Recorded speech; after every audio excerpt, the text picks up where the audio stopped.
An update on the Nintendo versus Palworld lawsuit. Nintendo is also in the news on Twitter because of Homeland Security, out of all people, or companies, I should say, or entities, probably entities. And Limewire is apparently still a thing, and they bought fyrefestival. That is what we're going to be talking about in today's video. My name is the Technojelly. Remember to hit that subscribe button that's right beside the like button, and let's get into the news. As reported on Games Fried, Nintendo has put an interesting filing for their current case against Palworld by saying that mods aren't games. Or, in other words, that they are saying mods aren't prior art, which is what one of the, I don't know if hinge is the right word, but it is one of the key words for the defense of Palworld, saying that there were prior examples of all the things that they have patented that they are being sued for before Nintendo and before their game specifically. So, and in those examples, some of them were pointing to the Dark Souls fan mod where it added Pokemon, and I think the GTA mod as well. The GTA 5 one. And Nintendo is saying that mods do not count as prior art, which to say that they don't count as examples. You can't use those as examples. Now, I do have to say, while there is an argument between that, there are many games that they also point out that aren't mods that are good examples, that are many games. So, at least from what myself and Games Fry have also mentioned as well, it seems like this is, to me at least, another stalling tactic, because this has to go through court, and the court has to decide whether or not mods count as prior art. So that means even longer time frames when it comes to making a decision or anything like that. So once again, it does seem that Nintendo is trying to hit the delay button as many times as possible, because even, let's say, the courts have to decide, the Japanese judges have to decide whether or not mods count as prior art. First of all, no matter what they decide, it doesn't really matter, because there are other games that Palworld and pocketpair have pointed to other than mods. So, like, it's not like their defense falls apart or anything like that. It just takes more time. And the precedent set on this decision could be disastrous, because if they do actually say that modders or mods don't count as prior art, or like whatever decision they make, that means that modders now might have to patent their own mods, or people who make mods, someone else could just claim that they made it or something like that, or like it makes it so much worse. And I really hope that it doesn't happen, because like someone could make a mod and then someone else could file for a patent in that mod for that mod, and then they would own it now instead of the person who created it. So I really hope whatever happens in this decision, they don't really mess stuff up like that, because if that's true, that means that these mods could potentially be separate entities, which means you could do that potentially. But then again, majority of the people on the internet, on no matter where you ask them, are generally disagree with how Nintendo has been dealing with all of this and how patents and with video games and all that. Pretty much everyone thinks that this is a terrible thing to do. So the only problem is that it enables more bad actors when it comes to that. So hopefully the Japanese judge just slaps it down from Nintendo. But the main problem is that this is, from my point of view, especially, just Nintendo trying to delay, like I've said, because I've said it in other videos, but Palworld and pocketpair are a successful company, but they don't have as much money as Nintendo. Many companies do not. So the fact that this is going to take even longer means that it's probably not going to be settled until next year, because this is probably going to take the courts at least a month to deliberate by. And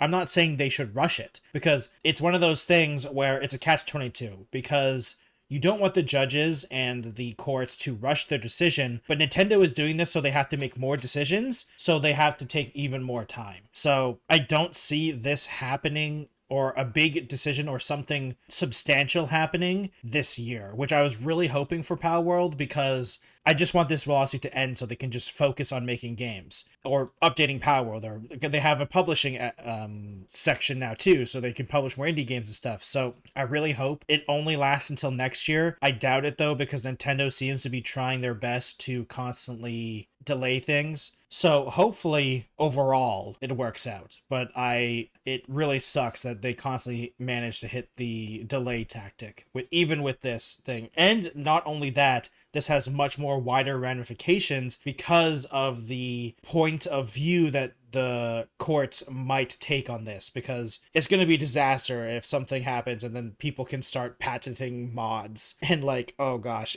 I could just see the nightmare storm of random lawsuits and or patent claims or just everything, and that just isn't needed. It isn't needed, especially for the modding community. Keeping with Nintendo, but moving on to a slightly different topic, still involving Pokemon, funny enough. On Twitter, the Department of Homeland Security for the United States uploaded a video on, I guess, social media, actually. It wasn't just Twitter, of people getting arrested by ICE. Which, I mean, you can have different views on that, but, you know, they've done that before. One interesting aspect of this is the video was named Gotta Catch 'Em All, and it had the opening scene with video included of the Pokemon TV series anime opening, which is a huge amount of copyright no-nos, and a lot of people are saying, hey, Nintendo, you do all these crazy lawsuit things, take this video down.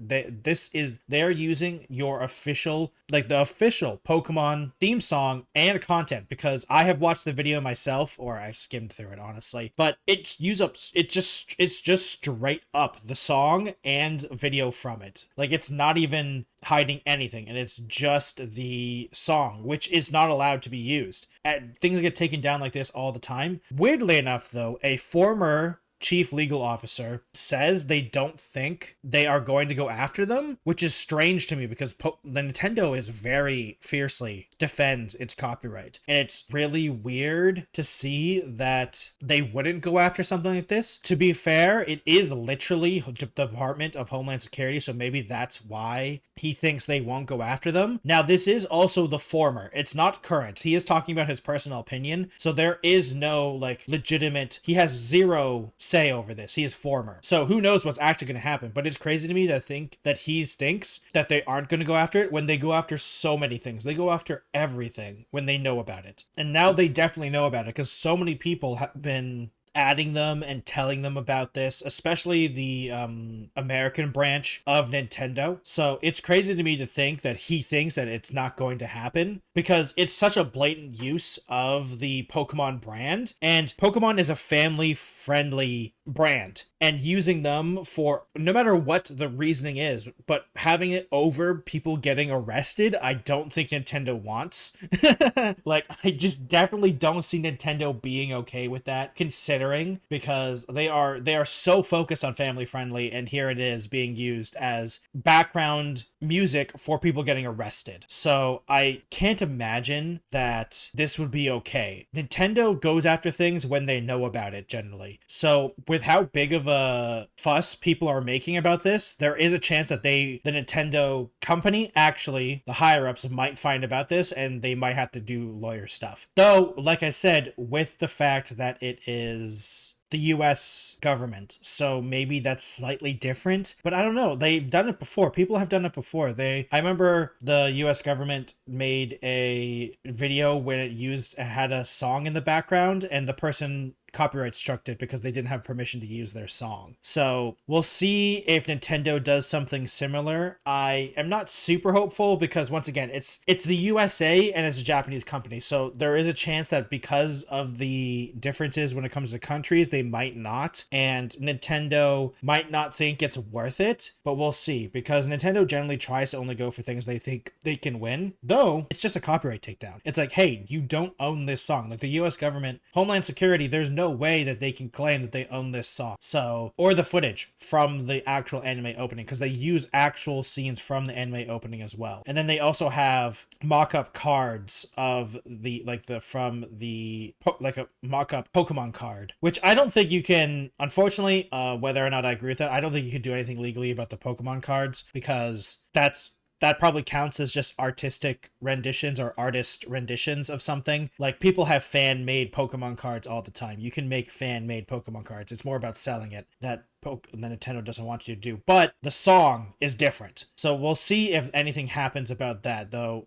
This the former chief legal officer doesn't think it's going to happen. So I guess I'll trust him a little bit, but I don't know if I fully trust him because he is the former one and has no say and isn't in the office in those meetings, because I wish I was a fly on the wall to hear those meetings, to debate whether or not to sue Homeland or to copyright strike Homeland Security, which would be a very funny headline. And to top it off with something a little lighthearted and a little funny, Limewire, the old school file sharing software slash website, has officially bought the rights and acquired it through eBay of the Fyre Festival, which is probably one of the biggest disasters in recent history when it comes to a festival, a music festival, in a very long time. And it is hilarious to me that this is happening. First of all, I didn't know LimeWire was still a thing. I'll be honest. I had absolutely no idea that LimeWire was still like up and still functional. I didn't know it was still a thing, and when I read the headline, I was like, oh, I didn't know they were a thing still. I remember Fyrefestival saying they had a money problem and they were doing fundraising. I didn't know they were selling the full rights to it. Also, they only sold it for $245,300, which doesn't sound like a lot when what you're looking at to what they are actually trying to do. One of the people who also were trying to bid against it was Ryan Reynolds. I kind of wish he won, I'll be honest. I really wish Ryan Reynolds owned Fyre Festival. I think that'd be hilarious. He did congratulate Limewire when they won, and he also added that he was, and I quote, "I would look forward to attending their first event, but will be bringing my own pallet of water," which is probably a good idea. It's gonna be interesting to see. I don't know if they're not actually going to bring the festival back, because they literally said, the Limewire CEO has said, Fyre became a symbol of hype gone wrong, but it also made history. We're not bringing the festival back. We're bringing the brand and the meme back to life. This time with real experiences and without the cheese sandwiches. So I assume, though I don't know, because he literally directly says we're not bringing the festival back. So I wonder what he means by that. He also continues on saying, we're not here to repeat the same mistakes. We're here to own the meme and do it right. A chance to show what happens when a pair culture relevance with real execution. So I mean, real execution. So that means they are planning to do the actual festival. And actually, from just realizing it now, they actually, Dexerto, which is where I found out about this, links to their official site and everything. And you can join the waitlist and all that type of stuff. And they have the logo of what could possibly go wrong, which is great. And I think it's just really funny that both of these things are now attached. Limewire, I haven't seen Limewire be relevant since the early 2000s. And Fyre Festival, I couldn't even believe they're trying to do a second one. So it's hilarious to me. And here we are now. And I'm curious if the other guy is still associated with it. I know he's not the CEO anymore, so it'll be interesting to see if Billy McFarland is his name, is still involved. I don't think he is directly or like in the company. I think he is just like, could be a consultant or something like that. But then again, he failed horribly, so why would you even want to consult him at all? So that kind of makes sense. Thank you for watching today's video. I really appreciate it. If you have anything to say, make sure to say them down in the comments below about the Nintendo stuff, either both stories or with the lawsuit against Palworld or the Homeland Security social media stuff. Or if you have anything interesting to say about Limewire buying Fyre Festival, I think that's hilarious personally. And when I saw that, I was like, man, that is so funny to even think about that. If you would like to subscribe to the channel, I really appreciate it. 95% of the people who watch my videos aren't subscribed, so please hit that subscribe button. If you'd like to support me directly, please go over to the Patreon, patreon.com/thetechnojelly, and join all these nice people going across your screen right now in the credits, where you get part in the credits, and you're going to have some exclusive content on Patreon as well. If you'd like to follow me on other platforms, I have a Twitch, Twitter, Instagram, TikTok, Blue Sky, and Threads. Thank you everyone for watching today's video, and I'll see you in another one. Goodbye, everyone.